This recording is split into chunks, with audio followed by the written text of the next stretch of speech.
अस्सलाम वालेकुम स्टूडेंट्स। आज हमारा नेक्स्ट जो लेक्चर है, आपको पता है हमने एमडीकैट की सीरीज़ शुरू की है और हमारा केमिस्ट्री के लेक्चर चल रहे हैं।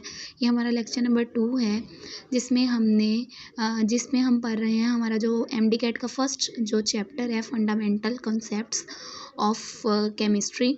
उसमें हमने फर्स्ट लेक्चर में एटम और रिलेटिव मैसेस के बारे में बात की थी एंड सेकेंड लेक्चर में हम आइसोटोप्स के बारे में बात करेंगे और ये आपका लेक्चर नंबर 2 है।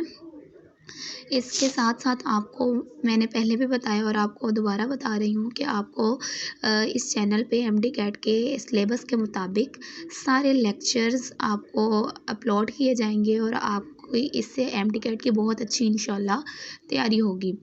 आज का जो हमारा टॉपिक है वो है आइसोटोप्स। तो आइसोटोप्स क्या होते हैं? आइसोटोप्स किसी एक ही एलिमेंट के ऐसे एटम्स होते हैं जिनका डिफरेंट मैस नंबर होता है और जो एटॉमिक नंबर है वो सेम होता है। अब आइसोटोप्स के कॉन्सेप्ट में पहले आपको मैं क्लियर करती जाऊँ कि मैस नंबर और एटॉमिक नंबर में क्या फ़र्क है। एटॉमिक नंबर बेसिकली किसी भी न्यूट्रल एटम में मौजूद नंबर ऑफ इलेक्ट्रॉन या नंबर ऑफ प्रोटॉन की तादाद को कहते हैं। अब ये आप गौर करें तो बहुत सारे बच्चे समझते हैं सिर्फ नंबर ऑफ इलेक्ट्रॉन या सिर्फ नंबर ऑफ प्रोटॉन। ये आपको बताया जा रहा है कि किसी न्यूट्रल एटम में जितने नंबर ऑफ इलेक्ट्रॉन होते हैं ना उतने ही नंबर ऑफ प्रोटॉन होते हैं। न्यूट्रल एटम की बात की है। यही अगर किसी एटम पे चार्ज आ जाए तो नंबर ऑफ प्रोटॉन तो उतने ही रहते हैं, लेकिन चार्ज तब आता है जब कोई इलेक्ट्रॉन रिलीज़ हो जाए या गेन हो जाए। तो इस वजह से उसके नंबर ऑफ इलेक्ट्रॉन की तादाद ज़्यादा या कम हो जाती है। तो किसी न्यूट्रल एटम में मौजूद नंबर ऑफ इलेक्ट्रॉन या नंबर ऑफ प्रोटॉन की तादाद को हम उसका एटॉमिक नंबर कहते हैं। इसी तरह अगर हम मैस नंबर की बात करें तो मैस नंबर क्या होता है कि किसी भी एटम में मौजूद नंबर ऑफ प्रोटॉन मतलब कि न्यूक्लियॉन्स की तादाद। न्यूक्लियॉन्स में दो चीज़ें आती हैं हमारे पास, प्रोटॉन और न्यूट्रॉन। आपको पता है नंबर ऑफ प्रोटॉन और न्यूट्रॉन की, प्रोटॉन और इलेक्ट्रॉन जो हैं किसी भी एटम में वो सेम अमाउंट में होते हैं। तो number of proton plus number of neutron उसका मैस नंबर बताते हैं। इसी तरह हमने बहुत सारे एटम्स का mass number relative atomic mass के ज़रिए भी निकाला था। बहुत सारी हमने चीज़ें भी वहाँ पिछले लेक्चर में की थी। अब यहाँ पे किसी भी एक ही एटम, एक ही एलिमेंट है किसी पीरियोडिक टेबल का, उसके ही डिफरेंट एटम्स बन जाते हैं किस बेस पे? मैस नंबर डिफरेंट होने की बेस पे। अब ये मैस नंबर में नंबर ऑफ प्रोटॉन तो सेम रहते हैं, नंबर ऑफ न्यूट्रॉन डिफरेंट हो जाते हैं। अब ये नंबर ऑफ न्यूट्रॉन डिफरेंट होने की वजह से ये जो एक ही एलिमेंट के डिफरेंट एटम्स बन जाते हैं उन्हें हम आइसोटोप्स कहते हैं। आइसोटोप्स को सबसे पहले कॉन्सेप्ट को, आइसोटोपी को डिस्कवर किया था सोडी ने। अगर हम बात करें कि आइसोटोप्स की अकरेंस कितनी है, आइसोटोप्स नेचुरली भी पाए जाते हैं। अगर हम आइसोटोप्स की बात करें तो जो हमारे 300 रेडियो एक्टिव जो आइसोटोप्स हैं जो हम आर्टिफिशियली रेडियो एक्टिव से प्रिपेयर कर चुके हैं। इसके अलावा 280 जो हैं वो नेचुरल रेडियो एक्टिव एलिमेंट्स हैं, रेडियो एक्टिव आइसोटोपिक एलिमेंट्स हैं। उनमें से जो 40 है तो वो तो रेडियो एक्टिव हैं और जो 214 हैं वो स्टेबल हैं, मतलब कि उनमें से हर वक्त रेडिएशन से रिलीज़ नहीं होती। रेडियो एक्टिव वो एलिमेंट्स होते हैं जिनमें से रेडिएशन रिलीज़ होती रहती हैं। इसी तरह 280 में से भी 126 ऐसे आइसोटोप्स हैं जिनका एटॉमिक नंबर ओड है। ओड का मतलब है कि 1, 3, 5, 7 इस तरह का।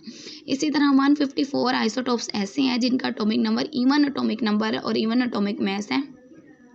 इसी तरह यहाँ पे आपको नीचे अगर नज़र आए तो ज़्यादातर 50% अर्थ क्रस्ट में आयरन, कैल्शियम, सिलिकॉन, मैग्नीशियम और ऑक्सीजन के आइसोटोप्स पाए जाते हैं।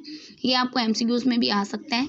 इसी तरह आपके पास जो आता है, इसी तरह आपके पास आइसोटोप्स के अगर हम डिफरेंस की बात करें तो आइसोटोप्स के डिफरेंस में बात आती है सिमिलैरिटीज़ और डिफरेंसेस। सिमिलैरिटीज़ जो अभी हमने की, एटॉमिक नंबर सेम होता है। एटॉमिक नंबर आपकी इलेक्ट्रॉनिक कन्फिग्रेशन को शो करता है, तो इलेक्ट्रॉनिक कन्फिग्रेशन इन सारे आइसोटोप्स की सेम होगी। एटॉमिक नंबर बेस करता है नंबर ऑफ प्रोटॉन पे, तो नंबर ऑफ प्रोटॉन और इलेक्ट्रॉन दोनों सेम होते हैं। इलेक्ट्रॉन की हम बात इसलिए नहीं कर रहे थे, हमें पता है कि जब एटम्स में कोई चार्ज आ जाता है तो नंबर ऑफ़ इलेक्ट्रॉन की तादाद कम या ज़्यादा हो जाती है। इसी तरह हम बात करें पोजीशन और पीरियोडिक टेबल, तो आप देखेंगे कि आइसोटॉप्स की पोजीशन पीरियोडिक टेबल पे सारे एलिमेंट्स की सेम है। केमिकल प्रॉपर्टीज़ डिपेंड करती हैं उसकी इलेक्ट्रॉनिक कन्फिग्रेशन पे, तो इलेक्ट्रॉनिक कन्फिग्रेशन सबकी सेम होने की वजह से इनकी केमिकल प्रॉपर्टीज़ भी सेम रहती हैं। इसी तरह हम बात करते हैं डिसिमिलैरिटीज़, मतलब कि नंबर ऑफ़ न्यूट्रॉन आपको बताया गया है डिफरेंट है, तो नंबर ऑफ़ न्यूट्रॉन डिफरेंट होने की बेस पे इनका मास नंबर भी डिफरेंट है। क्योंकि इनकी जो फिजिकल प्रॉपर्टीज़ इनके मास नंबर पे डिपेंड करती हैं, तो इनकी फिजिकल प्रॉपर्टीज़ डिफरेंट है, इनकी हाफ लाइफ डिफरेंट है और इनका रेट ऑफ रिएक्शन भी डिफरेंट है। अब हम बात करेंगे आइसोटॉप्स की क्लासिफिकेशन की, तो बहुत सारे ऐसे एलिमेंट होते हैं जिनके एक आइसोटॉप्स होता है, किसी के 2 होते हैं, किसी के 3 होते हैं, किसी के 4 होते हैं। इस बेस पे इनकी डिवीजन की गई है। सबसे पहले जो मोनो आइसोटॉपिक एलिमेंट्स होते हैं ना, उन्हें वो सिर्फ 4 हैं और उन्हें याद करने के लिए मैंने एक वर्ड बनाया है, आपको यहाँ पे नज़र भी आ रहे होंगे, 4 आइसोटॉप्स। अब आपके पास फ्लोरीन, आयोडीन, एस्टाटीन और आपको नज़र आ रहा है गोल्ड।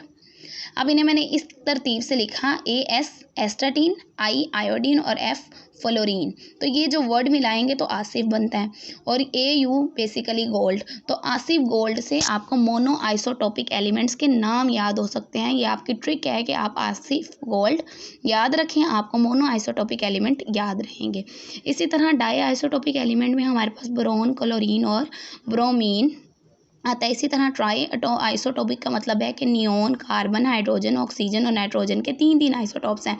इसी तरह टेट्रा आइसोटॉपिक एलिमेंट सल्फर है। निकल जो है उनके पेंटा मतलब के 5 आइसोटॉपिक एलिमेंट हैं, आइसोटॉप्स होते हैं। इसी तरह कैल्शियम और कैडमियम के 6 आइसोटॉप्स होते हैं और जो हमारे पास कैडमियम जो ऊपर था वो प्लेडियम था, सॉरी, और यहाँ पे जो हमारे कैडमियम है उसके 9 आइसोटॉप्स होते हैं। इसी तरह जो हमारे पास टिन है उसके 11